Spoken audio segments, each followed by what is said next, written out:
Hello and welcome to another brand new conversation. This is our CIO panel. I have with me G.N. Nagaraj, a veteran of the financial services industry and has formerly played many CIO roles, and he's currently a business technology leader. I also have Anand Kumar Bajaj, Group Executive Vice President and Chief Innovation Officer of Yes Bank, the country's fourth largest private bank. Let me start with you, Mr. Bajaj. What is innovation at Yes Bank? How do you define it? It would be cliche to say, but it is core part of the DNA at Yes Bank. Here, every team is small and it is a very well interconnected team.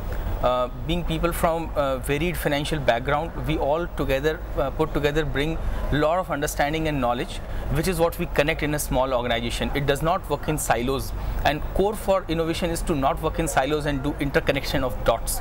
This is what Yes Bank innovation is about.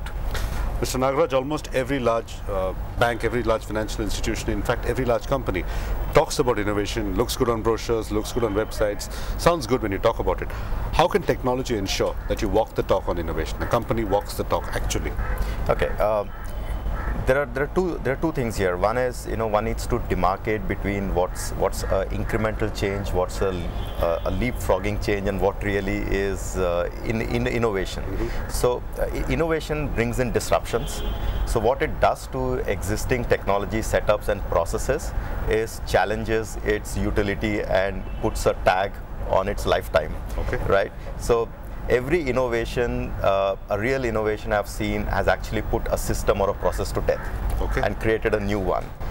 And that's the whole concept challenge. of creative destruction. Absolutely. And that's where the IT teams have to be very clear that as the need for innovation catches its strength, because marketplaces are changing, economy is under stress, so there will be disruptive changes.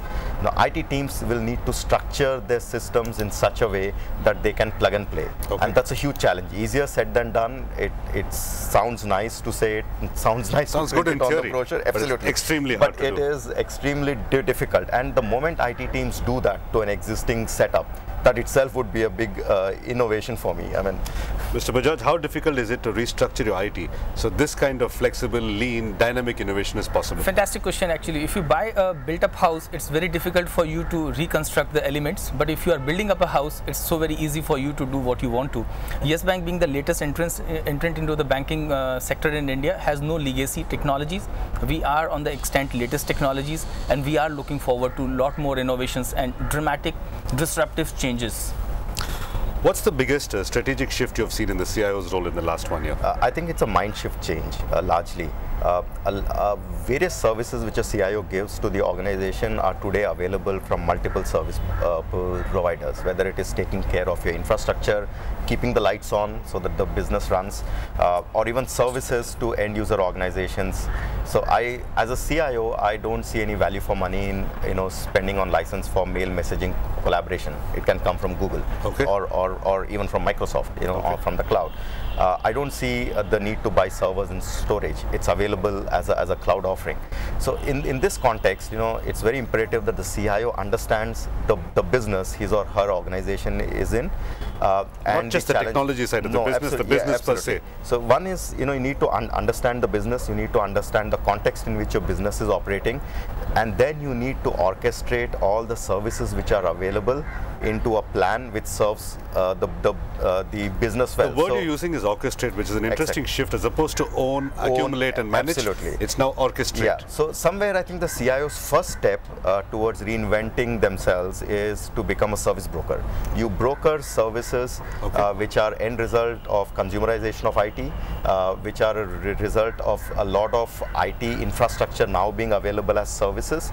And you have a lot of entrepreneurs who have taken large unwieldy processes, broken them down and automated small chunks which you could plug and now play. You need to. Yeah.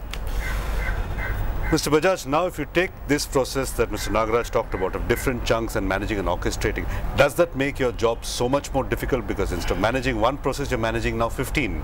It makes it simpler actually, if you see, because you thrive on an external ecosystem of partnerships, intelligent people residing on external environments, and the growth momentum going forward will be on collaboration. Outsource everything. keep the core to you. So you would want to know where the key investments are happening. It is in people at Yes Bank. That is the IT investment, which is we are putting on the dollars on the people, because rest all is outsourced, rest all is scalable, rest all is cloud and on demand. I agree with him. All right, so it makes your job a little easier, a little more complex, but a little easier in the finance complex analysis. and easier. Mr. Nagraj, if third-party email and Hotmail and Gmail was Cloud 1.0, Amazon Salesforce was Cloud 2.0, what is Cloud 3.0? What's next? Well, I think Cloud 3.0 is the consumer deciding how he wants to interact with you and dictating it through an application on a cell phone. Okay.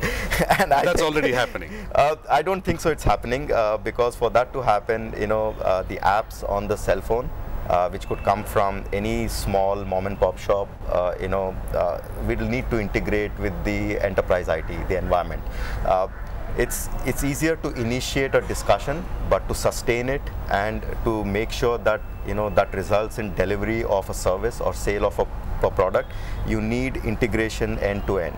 Okay. Enterprises have their own way of assessing whether it's worthy or not to sell you something. If you're in the finance business, right? If I have to finance you something, absolutely. So I need to do a credit check, I need to do 10 other things, meet regulatory obligations, checks and balances. But the moment a consumer can design his own product and say that this is what I need, that's 3.0, because C2B business model. Yeah, absolutely. It's consumer to business, not absolutely. even B2C. Because I know how much ever an enterprise might say we know our customers better, I think a customer knows himself much better always. So the moment I'm able to design something for myself and tell the bank, this is what I need, and then it's the bank's responsibility to judge what is the return over a certain period of time from the product and make a call. Now, for that to happen, we are questioning the need for existence of a product department. Right? So it's very radical. The consumer is going to design the product. You may not need a product department. So it's very radical. But since you asked what is 3.0, I say that is the radical idea. My final question for you, Mr. Bajaj. We keep hearing about big data everywhere.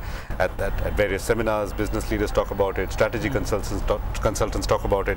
CIOs talk about it. How is big data altering life at Yes Bank? How is it changing the organization? It will transform the way the banking happens, and I would agree with him when he says the consumer making the product. Using big data, if I am able to run the concepts like people like you, people decide, and they do not know, actually I would beg to differ that they do not know what they want, but if there are referrals and people like me participate in surveys and say this is what they do, I tend to agree with them, and I tend to they may have an inkling about what they don't want or what they want. Exactly. But it's up to you to help them redefine and that help them. sharply. And certainly the product teams will continue, because the regulator will not know what the customer will not know what the regulations are. There are heavily regulated nuances around financial services which will continue, and big data is going to change the life. The location-based service is going to change the life, and this all will happen in the ZIF, where the customer will say, I want this, and the system will say, no, you don't need this actually, you need this, and people like you are doing this exactly.